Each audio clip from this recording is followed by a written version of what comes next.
Hello, I am Dr. Anam. Sir, I am an oral surgeon from Aga Khan Health Center.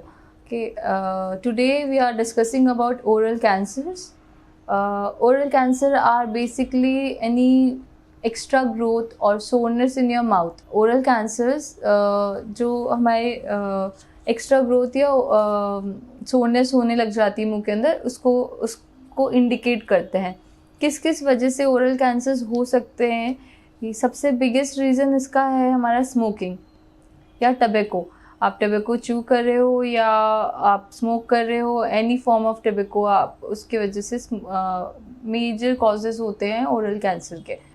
कौन कौन से parts को हमारी body के कौन कौन से एरिया को अफेक्ट करता है ओरल कैंसर? उसमें आता है हमारे लिप्स, टंग, चीक, ठीक है, ऊपर का पैलेट, ठीक है, लोअर अंडर द टंग वाला एरिया, उसको कवर वो सब इन्वॉल्व हो जाता है, ठीक है, गम्स, ये सब कुछ इंक्लूड होके ओरल कैंसर्स सारे पार्ट को अफेक्ट करता है हमारे मुंह में। सेकेंड चीज़ कि क्यों होता है, वो वही है स्मोकिंग, टबैको की वजह से, अल्कोहल की वजह से, कुछ सिस्टमिक प्रॉब्लम की वजह से भी हो जाता है।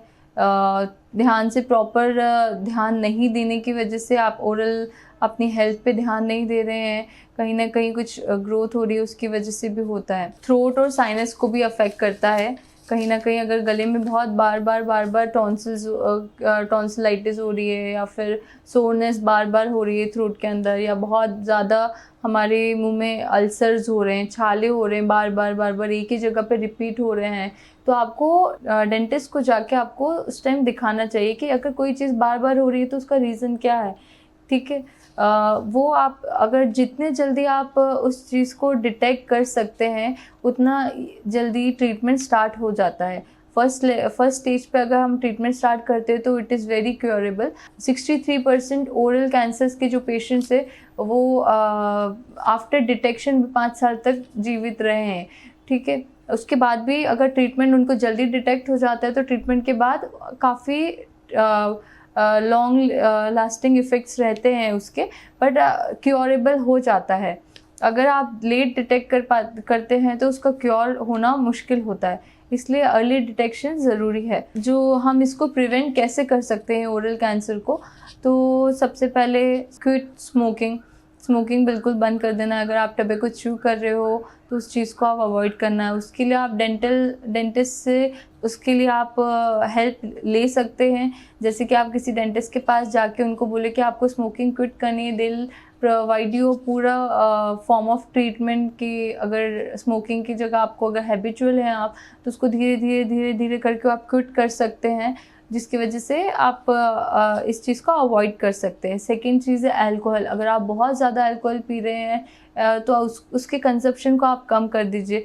बेसिकली आप मेंस के लिए 2 ड्रिंक्स बोली जाती है और फीमेल्स के लिए 1 ड्रिंक सफिशिएंट होती है। इससे ज़्यादा लेने से और ज़्यादा प्रॉब्लम्स बढ़ती हैं, सिस्टमिक प्रॉब्लम्स भी बढ़ती है, हमारी बॉडी को और इफेक्ट करता है, और ओरल प्रॉब्लम्स भी बढ़ती है। स्मोकिंग की वजह से भी ब्लीडिंग गम्स की प्रॉब्लम स्टार्ट हो जाती है, ठीक है।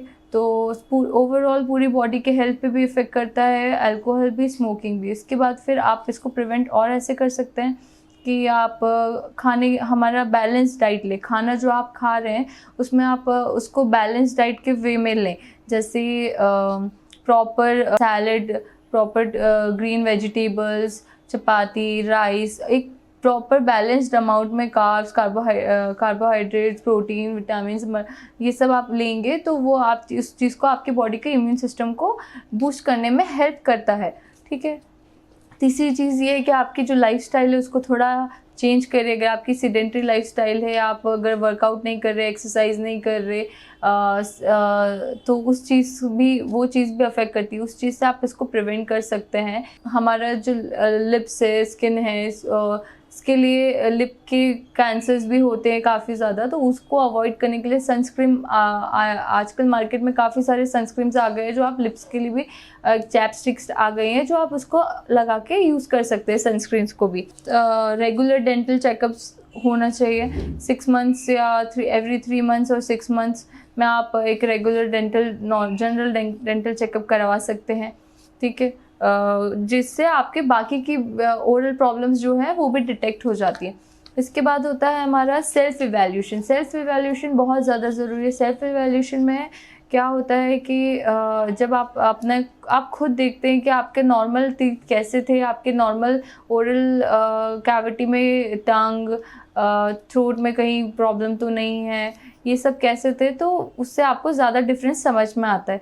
अगर आप खुद से इस चीज़ों को हर थोड़े दिन में अपना मिरर के सामने खड़े होके आप टॉर्च लेके अपने मुंह के अंदर इवैल्यूएट करेंगे कि कहाँ पर कुछ प्रॉब्लम तो नहीं हो रही, कहीं रेडनेस तो नहीं दिख रही, कहीं स्वेलिंग तो नहीं दिख रही है, कहीं येलोइश कलरेशन या कहीं छाले तो नहीं हो रहे हैं, कुछ कहीं साइड में कहीं हल्का सा कुछ अलग से ग्रोथ तो नहीं हो रही। अगर आप खुद इवैल्यूएट करेंगे तो आप इस चीज़ को जल्दी डिटेक्ट कर सकते हैं अगर कुछ भी प्रॉब्लम होती है तो। ह्यूमन पेपिलोमा वायरस और हो गया है, इसके वैक्सीनेशंस आ गए हैं, तो इसके वैक्सीन्स लेना कंपलसरी है। आप उस चीज़ को अवॉइड ना करें और एचपीवी वैक्सीन्स हैं जो उसको लगवाएं जाके, ठीक है। फिर जो हमारा अगर आपको डिटेक्ट हो गया है कि आपको ओरल कैंसर है तो सबसे पहले जाके ट्रीटमेंट स्टार्ट करवाएं। उस चीज़ को डरने की ज़रूरत नहीं है।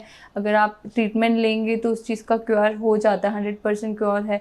आगे बढ़ने की प्रॉब्लम नहीं आएगी अगर आप उसको फर्स्ट स्टेज पे क्योर कर देते हैं तो ये है हमारा लाइक ओरल कैंसर को हम ऐसे प्रिवेंट कर सकते हैं। अगर सबसे बेस्ट चीज़ यही है कि अर्ली जो डिटेक्शन है, अगर आप जल्दी डिटेक्ट करेंगे तो उस चीज़ से हम जल्दी निजात पाएंगे, जल्दी आप उस चीज़ को क्योर कर सकते हैं, ठीक है। तो प्रिकॉशंस लेना कंपलसरी है और स्मोकिंग और अल्कोहल क्विट करना ज़रूरी है। अल्कोहल कंजप्शन आप बिल्कुल कम कर दें और स्मोकिंग क्विट कर दें। स्मोकिंग पूरी बॉडी को भी अफेक्ट करती है।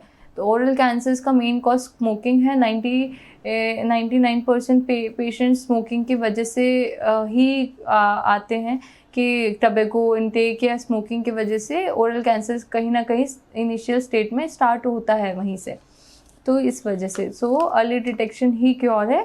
आप जो भी हो नज़दीकी आपके डेंटल क्लिनिक में जाकर इसका इवैल्यूएट करवा सकते हैं और हर 3 मंथ में आप डेंटल चेकअप करवाइए। 3 से 6 मंथ में आप जनरल डेंटल चेकअप करवाइए तो बाकी की प्रॉब्लम्स भी ठीक हो सकती है। Okay, thank you.